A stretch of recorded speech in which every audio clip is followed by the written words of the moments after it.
Beaucoup ont comme l'impression que cette unité était temporaire.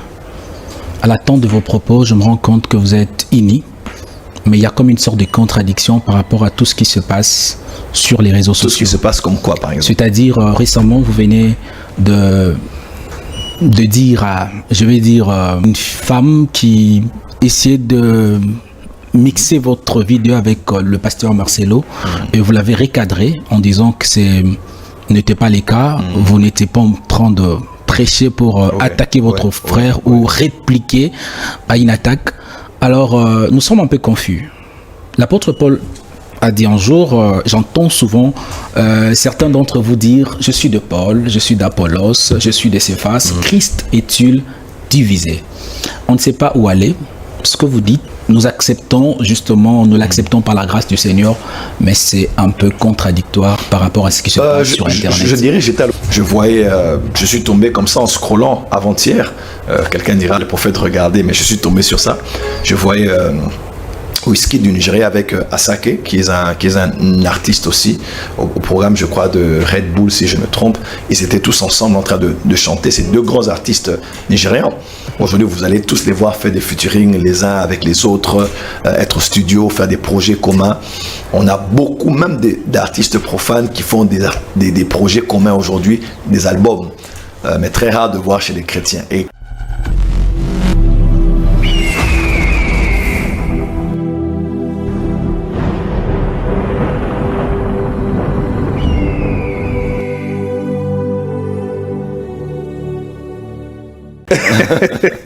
Très bien, mesdames et messieurs, très chers téléspectateurs, nous ouvrons directement cette émission. Alors, prophète Joël Francis, ouvrons cette émission par cette question, parce que récemment ici, nous avions assisté à une réconciliation d'hommes des dieux, de l'Église d'une certaine façon. On a vu les protagonistes, les hommes de Dieu se réunir et puis se réconcilier après de moments de trêve, encore de moments de silence. Voilà. Et l'Église était si contente. Quelle est votre réaction après cette réconciliation et voilà. Premièrement, mes sentiments sont, je dirais pas mélangés, mais j'ai plusieurs sentiments dans mon cœur. Mais le principal, je crois que c'est vraiment un sentiment de reconnaissance. L'année dernière, en période de Pentecôte, j'ai fait un songe, comme il m'arrive rarement de faire. J'ai des visions la journée, diurnes, mais je n'ai pas beaucoup de visions nocturnes. Et une nuit, en période de Pentecôte de l'année dernière, 2024, j'ai fait un songe dans lequel je me retrouvais comme après une réunion avec certains serviteurs de Dieu de ma génération. Bon, je le dirais à ma propre honte, avec qui je ne parlais plus tellement, où je ne parlais quasiment plus. Et cela, ça faisait pratiquement 5 à 10 années. Nous étions ensemble en train de parler, de rire, dans une très bonne ambiance. Et j'ai vu un homme de Dieu que je connais, qui est de Ngalé Maminzozone, où j'ai grandi. C'est un eschatologue, un grand prédicateur qui a une grande communauté. Et il me posait des questions comme étant un peu, repoussant par rapport à ce qu'il voyait, c'est-à-dire notre rencontre. Et il m'a dit, moi je ne m'associerai pas à vous. Il me laissait entendre, il ne s'associera pas à nous. Parce qu'il m'a dit, après tout ce que vous faites là, vous allez créer des lois, vous allez créer des structures comme des... Voilà. Et moi je lui ai dit, non, l'amour a sa propre loi et l'amour a ses propres limites. Et j'ai, en quittant cette vision, j'ai écouté le Saint-Esprit me parler clairement en me disant qu'ici se trouvaient les prémices de l'amour que Dieu est en train de répandre dans le corps du Christ dans la saison qui allait commencer. Et je suis sorti de la vision et j'ai su, contrairement à ce que je vois avec les yeux et que je savais avec mes pensées, que Dieu allait certainement faire quelque chose qui allait nous unir à nouveau. Mais je ne savais pas l'occasion que Dieu allait utiliser pour nous remettre ensemble jusqu'à ce que, au cours de l'année, nous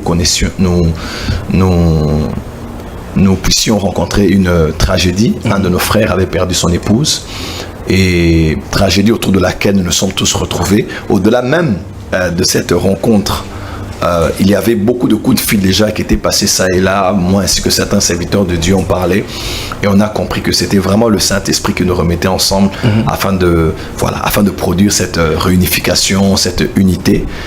Ça a été un dur travail pour moi, pour certains autres, même ici à Kinshasa, parce que ça s'est passé à l'international. Il y avait d'autres hommes de Dieu de la France, d'autres du Canada, d'autres du Burkina Faso, de Congo-Brazzaville. Mais il y a aussi un travail qui a été fait ici à Kinshasa avec d'autres de mes frères avec qui nous n'étions plus proches.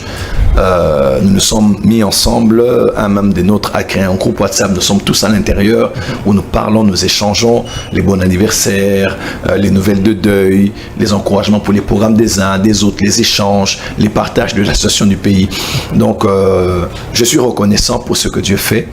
Je le dis à notre propre honte, nous étions censés être de meilleurs modèles pour cette génération, mais ce qui est arrivé est déjà arrivé. Nous en avons tiré des leçons et nous croyons que la jeune génération en a tiré aussi en nous observant. Une chose est sûre, l'amour triomphe. Une chose est sûre, nous sommes membres de la même famille. Je n'oublierai pas ce texte dans lequel on retrouve Abraham est en train d'être enterré, mais avec à ses côtés deux vivants, principalement Isaac et Ishmaël. Alors Isaac était de sa mère Sarah, Ishmaël de sa mère Agar, deux mères différentes, mais un seul père, un seul sang, une seule identité, une seule origine. Et même étant de différentes mères, le destin les avait séparés, mais autour d'un père qui mourait, ils devaient tous se mettre ensemble.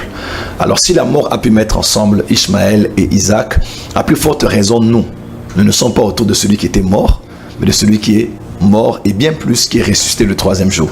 Je crois qu'il est plus que temps que nous puissions mettre de côté les conceptions des mères, des églises, des dénominations, des rencontres, pour nous mettre ensemble, parce que celui autour duquel nous sommes est non seulement mort, mais il est ressuscité et nous avons tout son sang qui a été coulé pour nous. Donc je suis reconnaissant pour ce que Dieu a fait. Ce n'est qu'un début, il y a encore beaucoup à faire, mais sinon c'est en étant très reconnaissant que je dis merci au Seigneur. Prophète, beaucoup ont comme l'impression que cette unité était temporaire.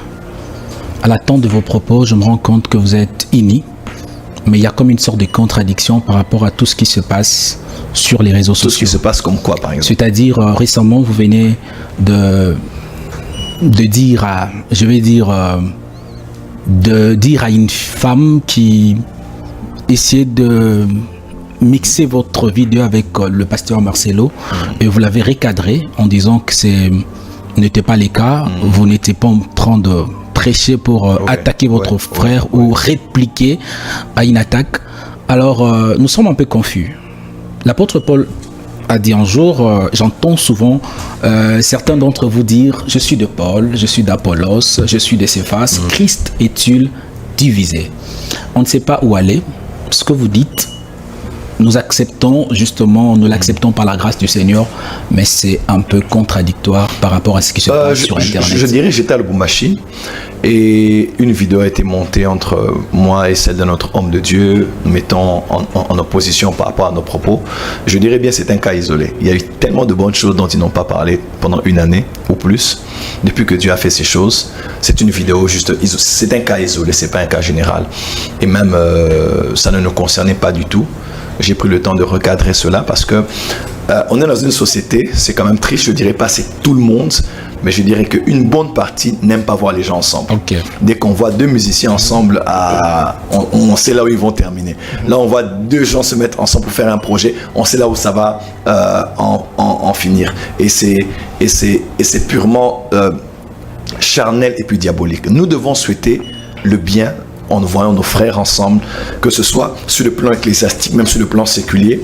Je suis tombé comme ça en scrollant avant-hier. Quelqu'un dira, le prophète, regardez, mais je suis tombé sur ça. Je voyais Whisky du Nigeria avec Asake, qui est un artiste aussi, au programme, je crois, de Red Bull, si je me trompe. Ils étaient tous ensemble en train de chanter. Ces deux grands artistes nigérians. Aujourd'hui, vous allez tous les voir faire des featuring les uns avec les autres, être au studio, faire des projets communs. On a beaucoup, même d'artistes profanes qui font des projets communs aujourd'hui, des albums, mais très rare de voir chez les chrétiens. Et quand quelques-uns essaient de travailler ensemble, les chrétiens eux-mêmes déjà se disent, on s'attend au pire. Okay. On s'attend au pire.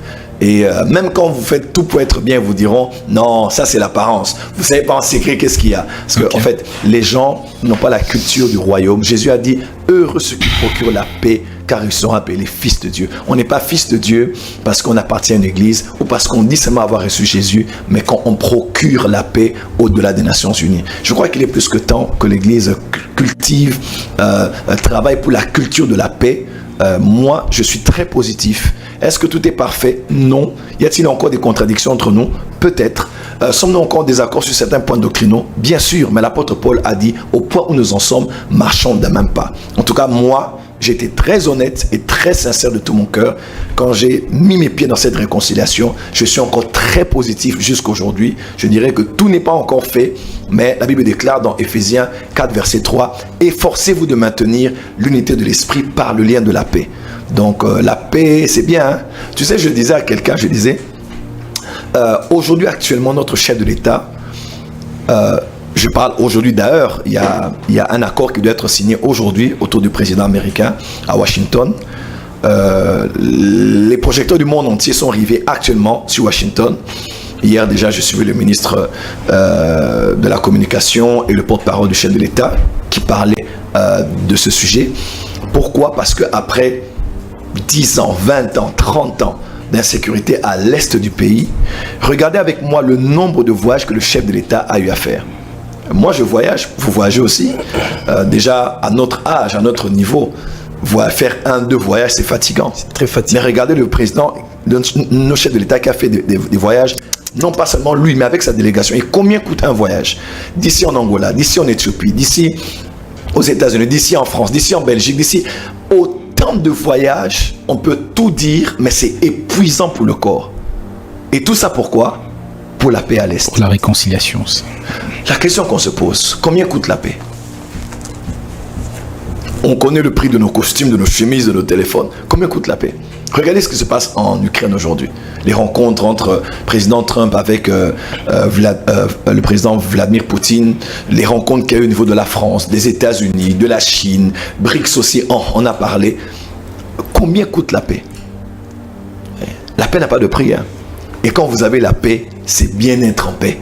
En tout cas, moi, je suis vraiment dans la paix de voir que le climat s'est pratiquement apaisé et nous allons continuer à nous efforcer à maintenir l'unité de l'esprit par le lien de la paix. Voilà. 2 questions pour